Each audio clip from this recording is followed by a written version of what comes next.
नमस्कार, सादर प्रणाम, जय बद्री विशाल। मान्यवर, देवभूमि उत्तराखंड का जनपद रुद्रप्रयाग में वर्तमान समय में हम हैं और आप लोगों को विदित ही है कि यात्रा की कैसी तैयारी है हमारे प्रदेश में। आपने देखा होगा कि आज मुख्यमंत्री का दौरा, कल मुख्य सचिव का दौरा, भिन्न भिन्न जिला अधिकारी महोदयों का दौरा चलता जा रहा है, दौरे का सिलसिला। यानी उन्होंने निरीक्षण किया कि कैसा जो है, क्या कमी है। बताते चलें कि आज से लगभग 1-2 माह पहले हमने आपको यहाँ का अवलोकन करवाया था। जिस जगहों पर हैं उसका आपको जो है धरातल की सच्चाई दिखाने का प्रयास करेंगे। दोस्तों, ये है जनपद रुद्रप्रयाग में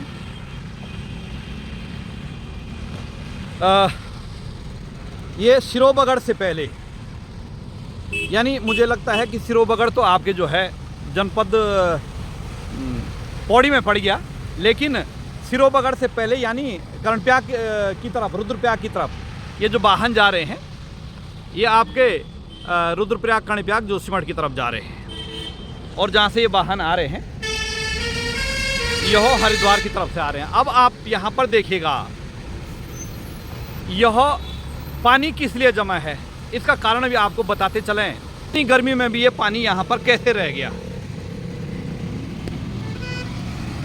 ये देखिएगा।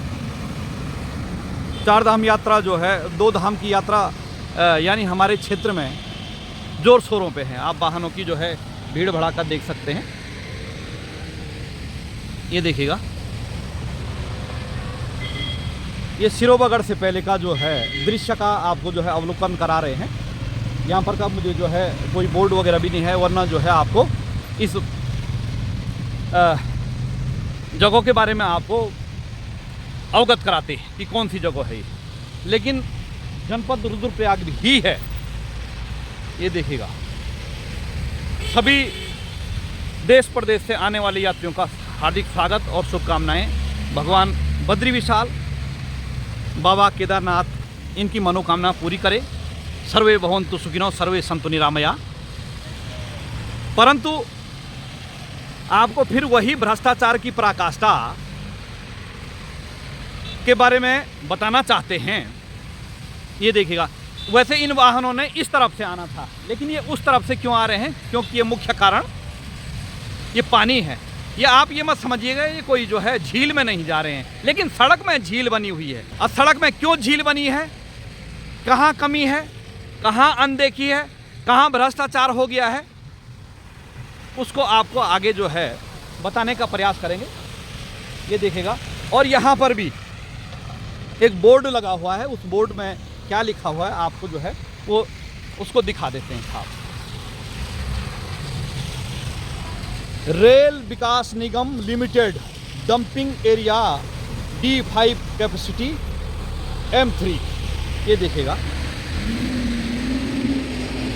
रेल विकास निगम लिमिटेड का ये डंपिंग जोन है साहब। और एक तरफ से हुआ विकास और दूसरी तरफ से इस प्रकार की पराकाष्ठा है। अब देखिएगा, यह डंपिंग जोन है महोदय, ये पूरा डंपिंग जोन है, जिसके बारे में हमने जो है लगभग 2-3 माह पहले भी आप लोगों को इसके बारे में अवगत कराया था। ये पूरा जो है लगभग 500-600 मीटर का लंबा डंपिंग जोन है।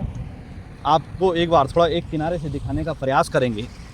लेकिन बड़े दुख की बात है कि एक तरफ इस प्रकार का कार्य हो रहा है, और सुखी की बात तो यह है कि रेलवे आ रही है। अब कई हमारे मित्र जो दर्शकगण हैं वो कहेंगे साहब आप विरोध कर रहे हैं। विरोध नहीं कर रहे हैं महोदय, हमने कहा है कि उस विकास का क्या करें जो विकास की तरह नहीं हो। अब एक तरफ देखिएगा आप, ये राष्ट्रीय राजमार्ग है। राष्ट्रीय राजमार्ग से जो है पे अभी आपको दिखाया कि कितनी बड़ी झील यहाँ पर बनी हुई है, और उस पानी के निकासी के लिए कोई जगह नहीं है।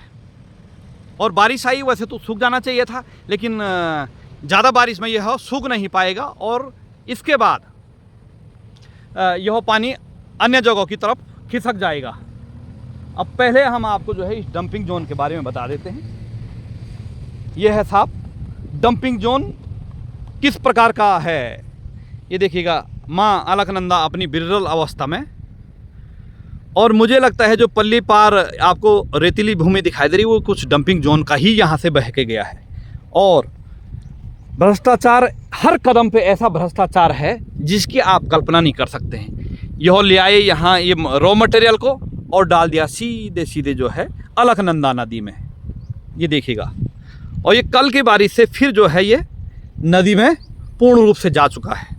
ये देखिएगा, इसके ऊपर हालांकि अभी कुछ दिनों से डाला नहीं है इन्होंने, लेकिन फिर भी जो पुराना इसमें जो है मिट्टी डाली हुई है वह सीधे सीधे अलकनंदा में चले गई है, और दीवार का तो कोई नामो निशान नहीं है।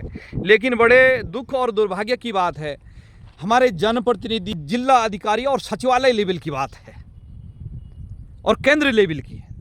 लेकिन केंद्र में कौन बोलेगा साहब? केंद्र में बोलने के लिए जो है बोलेंगे तो फिर ईडी सीडी कई जो है डी लग जाती है, तो इसलिए कोई जनप्रतिनिधि भी नहीं बोलेगा। और जनप्रतिनिधि क्यों बोलेगा? जनप्रतिनिधि इसलिए नहीं बोलेगा कि क्योंकि जो सत्ता का है तो वो फिर उसने मंत्री पद लेना नहीं है क्या, या आगे पार्टी में रहना नहीं है क्या? और विपक्ष का तो जो है आप समझ ही सकते हैं, विपक्ष का तो जो है ईडी सीडी से जो है बुरा हाल है। ना वो जो है विपक्ष आवाज़ उठाएगा, ना आवाज़ उठाने का प्रयास करेगा। वो केवल चुनावों के दौरान एक दूसरे पे फेंकेंगे आरोपों के गोले कि उसने वैसे किया, इसने ऐसे किया। लेकिन आपने क्या किया? मिट्टी पूरा जो है अलकनंदा में डाल दिया है, और बरसात का सीजन तो शुरू हुआ नहीं। एक दिन केवल बरसात हुई, जिस बरसात का जो है प्रत्येक नागरिक उत्तराखंड का हो चाहे भारत का हो इंतज़ार कर रहा था कि कब थोड़ा जो है गर्मी से राहत मिले, और जो हमारे पहाड़ी क्षेत्रों में धुआं था वो धुआं बैठे, ये मौसम बहुत सुहाना हो। लेकिन एक तरफ सुहाना मौसम और दूसरी तरफ यह पानी की झील राष्ट्रीय राजमार्ग पर, इसका मुख्य कारण है डंपिंग एरिया रेल विकास लिमिटेड। अब साहब यहाँ गाँवों की स्थिति ठीक नहीं हो पा रही तो रेलवे को कहाँ बोलेंगे, लेकिन फिर भी बोलेंगे। जब तक हमने कहा इस शरीर में आत्मा है तब तक हम बोलेंगे। जहाँ पर हमको जो है इस प्रकार का भ्रष्टाचार दिखेगा तो हम बोलेंगे अपने स्तर पर। कोई नज़दीक से दिखेगा तो कहेगा भाई ये कहीं श्रीनगर की झील तो नहीं है। यह है साहब किस पर कैसे यह हो प्रदेश चलेगा, लेकिन बोलने वाले के मुंह पे ताला क्यों है? अधिकारी जनप्रतिनिधियों के वो तो भगवान ही जानते हैं, और आप भी जानते हैं क्यों ताला है। क्योंकि जब जेब गर्म है तो तभी मुंह पे ताला है, सीधी बात है। ये देखिएगा आप, भगवान न करे कोई दुर्घटना न हो। दुर्घटना कैसे होगी कि सारे वाहन उस छोर से जा रहे हैं, इस छोर से जा रहे हैं, और कोई तेज़ी से हो, अब जैसे ये हैं तो वो सब एक ही तरफ जाएंगे तो दुर्घटना टक्कर होने की संभावना है। और फिर इसके बाद बारिश आएगी तो यह पानी आपका यहाँ से सीधे सड़क ही सड़क। और आपको पता है रेलवे का तो ये काम है, लेकिन राष्ट्रीय राजमार्ग वाले कितने चौकन्ने हैं वो आप भली भांति जानते हैं। वो सामने दिख रहा है कि पत्थर गिरे हुए हैं सारी सड़कों पर, लेकिन किसी ने संज्ञान नहीं लिया। केवल अखबारों में चलता है कि साहब आप फलाने जिलाधिकारी ने दौरा किया और निरीक्षण किया कि जो है चार धाम यात्रा चलने वाली है। आप देख सकते हैं कितनी लंबी लाइन है। चार धाम यात्रा चलने वाली है और ज़ोर शोरों से चलेगी। सत्ताधारी पार्टी कहेगी ये हमारी मेहनत के कारण जो है यहाँ आ रहे हैं, विपक्ष कहेगा कि हमने विरोध किया इसलिए जो है यहाँ पर लोग ज़्यादा आ रहे हैं। सब अपना अपना जो है पीठ थपथपाएंगे, लेकिन ये पराकाष्ठा की पीठ कौन थपथपाएगा साहब देखिएगा। इसलिए हमने अपने स्तर पे कहा है, भगवान के दर्शन करने जा रहे हैं या हमारे स्थानीय लोग हैं तो आजकल वाहन आराम से चलाइएगा, और जो दोपहिया वाहन वाले हैं वो बिना हेलमेट के न चलिएगा, क्योंकि इनके भरोसे तो जो है बेड़ा पार नहीं हो पाएगा। यातायात के नियमों का पालन करेंगे सारे लोग। जब भी अपने घर से यात्रा के लिए चलें तो ये भी हम ये स्मरण रखें कि भगवान के आशीर्वाद से हमें ये प्रेरणा आए कि हम यातायात के नियमों का पालन करें। ये देखिएगा, और ये रेलवे का था, रेलवे के कारण यह पानी की यहाँ पर पानी की खाई बनी, झील बनी है। और एनएच का आप देखिएगा इस तरफ मिट्टी गिरी हुई है, लेकिन कौन करेगा साहब। ये देखिएगा पत्थर सड़कों पर हैं, कहेंगे 4 धाम यात्रा के लिए मुख्यमंत्री महोदय, मुख्य सचिव महोदय, जिलाधिकारी महोदय ने ऐसा ऐसा किया, वैसा वैसे किया। कुछ नहीं किया, केवल जनता के पैसे ठिकाने लगाए। बस ठिकाने लगाने का मतलब जिस भी वाहन में वो जाएंगे तो वो तो ठिकाना ही तो लगेगा। उस वाहन का पैसा कोई मुख्यमंत्री के घर का थोड़ी है या मुख्य सचिव के घर का थोड़ी है। ये तो आम जनता के टैक्स के पैसा है। देखेगा, ये देखेगा, ये देखेगा।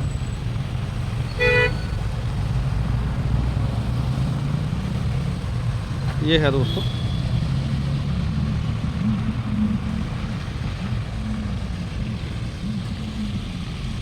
ये है।